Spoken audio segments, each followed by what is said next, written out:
तो last chapter में आप लोगों को ध्यान होगा तांजूर और अकाजा का आमना सामना फाइनली हो जाता है, क्योंकि ये लास्ट टाइम लेते जब अकाजा ने क्योजुरो को मार दिया था। उस टाइम तांजूरो कुछ भी नहीं कर पाया था। और हमने लास्ट चैप्टर में ये भी देखा था तमायो फंसी हुई होती है और मदद के लिए पुकार रही होती है। तो अभी स्टार्ट करते हैं चैप्टर 147 को। और चैप्टर स्टार्ट करने से पहले वीडियो को लाइक और चैनल को सब्सक्राइब करना ना भूले, ताकि मुझे पता चल सके कि आपको वीडियो पसंद आ रहा है और मैं ऐसे अगले चैप्टर्स लाता रहूं। तो इस चैप्टर की शुरुआत होती है किरिया से, जो कि इन्फिनिटी कासल का मैं बना रहा था, और ये और कोई नहीं कागुया युबियाशिकी का सन है। और अब ये करंट लीडर भी है डिमन स्लेयर कॉर्प्स का। और फिर हम उसकी बहन कनाता को देखते हैं, जो कि रो रही होती है हाल ही में हुए फैमिली मेंबर्स की डेथ पर। और फिर कियारा उसको चुप कराता है और अपने टास्क पे फोकस करने का बोलता है, और उसको ये भी विश्वास दिलाता है कि हम जरूर जीतेंगे। जिसके बाद कनाटा समझ जाती है और अपने टास्क पे फोकस करती है। और फिर इसके बाद हम देखते हैं युबियाशिकी इसके रूम के बाहर फॉर्मर हाशिरा, टेंजेंट और शिंजुरो बैठे होते हैं। और जिन्हें नहीं पता शिंजुरो रेनगोकू कौन है, ये क्योजिरो रेनगोकू के फादर है। और फिर टेंजेंट किरिया की तारीफ करता है कि वो कितना अमेजिंग है, क्योंकि उसके फादर की हाल ही में डेथ हुई, उसके बावजूद भी वो डिमन स्लेयर्स को गाइड कर रहा है। और फिर वो शिंजुरो को कहता है कि मैंने सही कहा ना। और फिर शिंजुरो रिप्लाई करते हैं और कहते हैं हाँ। और वो ये भी कहते हैं कि बच्चे बहुत ही यंग है और मुझे बहुत ही ज्यादा इंकरेज भी कर रहे हैं। और जैसा क्योजिरो ने करा था, मैं भी अपनी लाइफ दाव पे लगा के इनको प्रोटेक्ट करूंगा,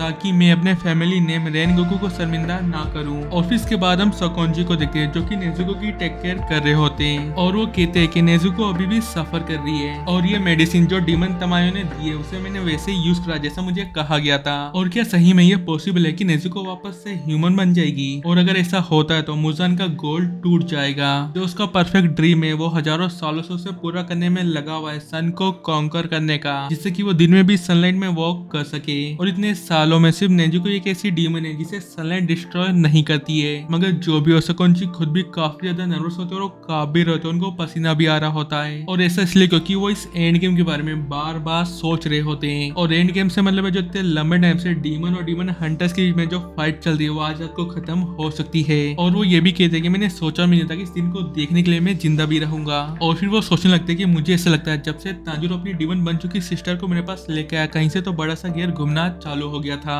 और अगर ये वॉर एक मशीन है तो तुम तो वो छोटे गियर हो, जिसकी वजह से ये रुकी हुई सिचुएशन सडनली मूव करना स्टार्ट हो गई। और फिर इसके बाद वो तांजूरो और नेजुको को कहते हैं कि हार मत माना और तुम्हें हारना नहीं है। और फिर इसके बाद सीन चेंज होता है और वापस आया हम तांजूरो और अकाजा की फाइट में, जहाँ पर अकाजा तांजूरो पे अटैक करने वाला होता है। मगर तांजूरो हिनुकामी कागुरा फायर व्हील को यूज करके उस अटैक को डॉज कर लेता है, उल्टा उसके हाथ को कट करने लगता है। और वो मन में सोच भी रहता है कि मुझे इसका हाथ कट करना है, वरना कोई चांस ही नहीं कि मैं इसका हेड भी कट कर पाऊंगा। और ऐसा होते देख ग्यू भी बड़े ध्यान से देख रहा होता है। और फिर इसके बाद हम देखते हैं तांजूरो ने अकाजा का हाथ कट कर दिया होता है, और वो खुद भी मन में कह रहा होता है कि मैंने कर दिया, मैंने इसके अटैक को डॉज भी कर दिया, उल्टा इस पे अटैक भी कर दिया, ये वर्क कर गया, मैं इससे फाइट कर सकता हूँ। और फिर वो मन में बोल ही रहा था कि अगली बार मैं इसके हेड को टारगेट करूंगा। अकाजा तुरंत उसके पास आ जाता है, उसका एक सॉलिड अटैक करने वाला होता है। मगर तांजूरो फिर से उसके अटैक को डॉज कर लेता है, हिनुकामी कागुरा मॉक्स एंड नेमो को यूज करके और उसके फेस पे स्लैश कर देता है। और ऐसा होते देख अकाजा और ग्यू बिल्कुल ही हैरान रह जाते हैं। और ग्यू कहता है कि तांजूरो ने सेमी में अपनी टेक्निक्स काफी ज्यादा इंप्रूव कर ली है, और ये चीज मैं मजाक में नहीं कर रहा, तुम्हारा पावर लेवल मैच कर रहा है हाशिरा के बराबर, और तुम्हारा ओपोनेंट अपर मून 3 होने के बावजूद भी तुमने काफी ज्यादा डैमेज दिया है उसे। और फिर वो उस दिन के बारे में याद करता है जब वो तांजूरो से पहली बार मिला था स्नोई डे में, जहाँ पर वो सच झुका के रोते हुए अपनी सिस्टर की जान बचने के लिए भीख मांग रहा होता है। और उस टाइम में तुम और कुछ ज्यादा नहीं कर सकते थे, मगर अब तुम फाइट कर सकते हो अपनी लाइफ और अपनी प्राइड के लिए, जो अब तुमसे कोई नहीं छीन सकता।